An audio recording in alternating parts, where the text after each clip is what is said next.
All right, here's one for the criminal history books. In 1976, Melbourne played host to one of the most audacious heists ever pulled off in Australia. 6 men, a forgotten doorway, and a mountain of cash just waiting to disappear. This wasn't just a robbery. It was a perfectly executed operation that left everyone stunned.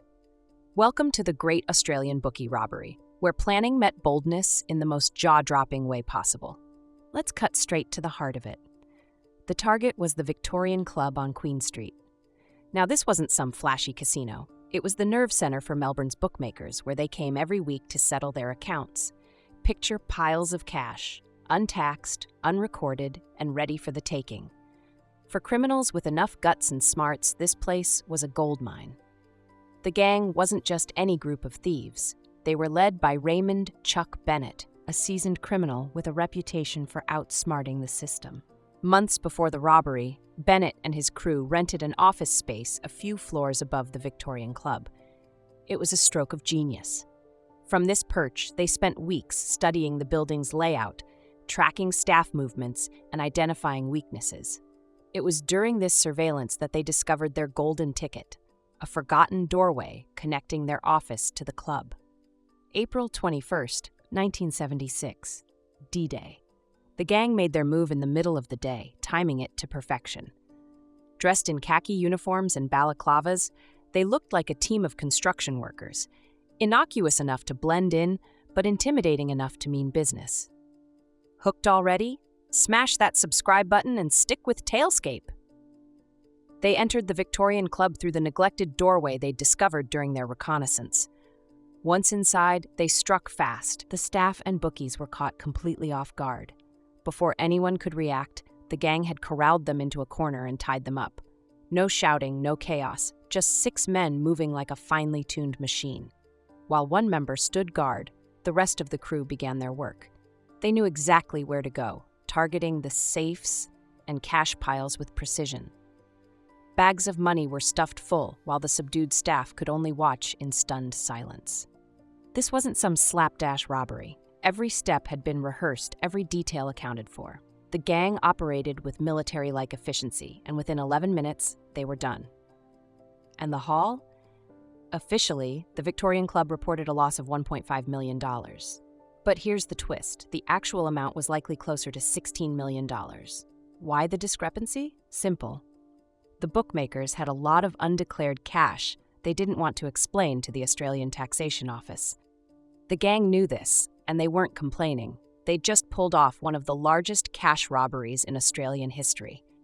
The crew exited as smoothly as they'd entered, disappearing into the bustling streets of Melbourne without leaving a trace.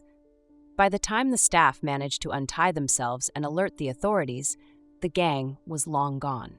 The Victorian Club staff was still processing what had just happened when the police arrived.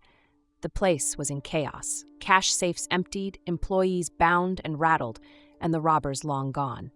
Melbourne had never seen anything like it. The sheer audacity of the heist left investigators stunned. A daytime robbery in one of the city's busiest districts, executed flawlessly? This wasn't amateur hour. This was a masterclass in criminal planning. As the news broke, the city was buzzing. Headlines screamed about the Great Bookie Robbery, and everyone from local punters to high-ranking officials wanted answers. Who were these men? How had they managed to infiltrate one of the most secure cash-handling locations in Melbourne? The questions piled up as the police scrambled for leads. Unfortunately for law enforcement, the gang left no fingerprints, no clues, and no witnesses willing to cooperate. It was as if they had vanished into thin air. But behind the scenes, the police had their suspicions. The crime had all the hallmarks of a professional job, and one name kept coming up: Raymond "Chuck" Bennett. Bennett was no stranger to the authorities. A career criminal with a knack for large-scale heists, he was exactly the kind of person capable of pulling off something this bold. Bennett's reputation wasn't the only thing that set him apart. His team was just as notorious. Among them were Ian Revel, Fingers Carroll, whose nickname wasn't just for show, and Norman Lung Chops Lee, a well-known figure in Melbourne's underworld. This wasn't a gang thrown together overnight. These were seasoned professionals, each with a specific skill set that made them an unstoppable force. While the police worked tirelessly to build a case, the gang celebrated their success. The loot from the robbery was more than enough to set them up for life. But as is often the case in these stories, greed and paranoia started to creep in. The massive score didn't just attract attention from the police, it also drew the interest of Melbourne's other criminal factions. One group in particular, led by infamous standover men Brian and Leslie Cain, wanted a piece of the pie. The Cains were ruthless enforcers who made their living by extorting money from others in the criminal world. When they got wind of the robbery, they saw an opportunity. They approached Bennett and his crew, demanding a share of the loot in exchange for protection. Bennett, never one to back down, refused. What followed was a brutal feud that shook Melbourne's underworld to its core. The Cains made it clear they weren't going to take no for an answer, and the gang quickly found themselves in the crosshairs of two enemies, the police and the Cains. With tensions rising, the gang's triumph began to unravel. The massive haul had brought more trouble than they'd bargained for. The police were closing in, and Melbourne's criminal underworld had turned its sights on them. What started as a meticulously planned heist was spiraling into a deadly game of survival. The feud with the Cain brothers escalated quickly. Brian and Leslie Cain weren't the kind of men you could brush off. They thrived on intimidation and violence. When their demands for a cut of the loot were rejected, the Cains began targeting the gang directly. Bennett and his crew found themselves living in constant fear, forced to look over their shoulders at every turn. But the Cains weren't the only problem. The gang's identities were no secret in the underworld, and rumors about their involvement in the robbery had reached the police. Detectives began piecing together the puzzle, narrowing their focus on Bennett and his associates.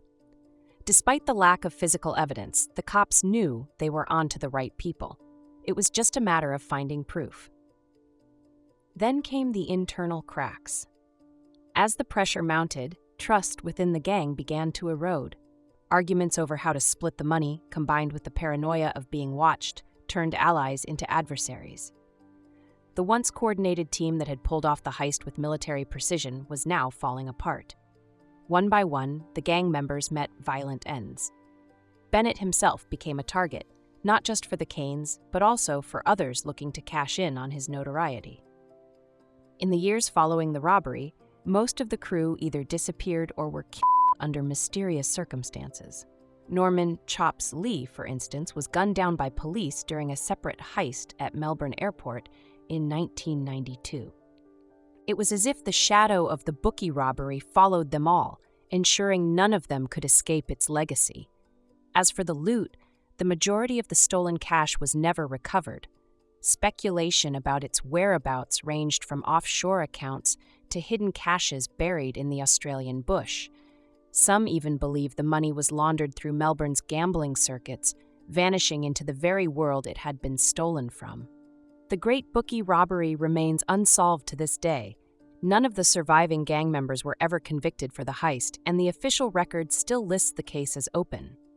It's a mystery that has captivated Australia for decades, a story of ambition, greed, and the ultimate cost of daring too much. But the real legacy of the robbery isn't just the money or the unsolved case. It's the sheer audacity of the crime. The idea that 6 men could waltz into Melbourne's financial hub, pull off a multi-million-dollar heist in broad daylight, and vanish into thin air is the stuff of legend. And in a way, that's exactly what the Great Australian Bookie Robbery became, a legend that will never lose its edge. Thanks for tuning in to Talescape. Don't forget to like, comment, and subscribe for more stories where ambition meets chaos, and sometimes history.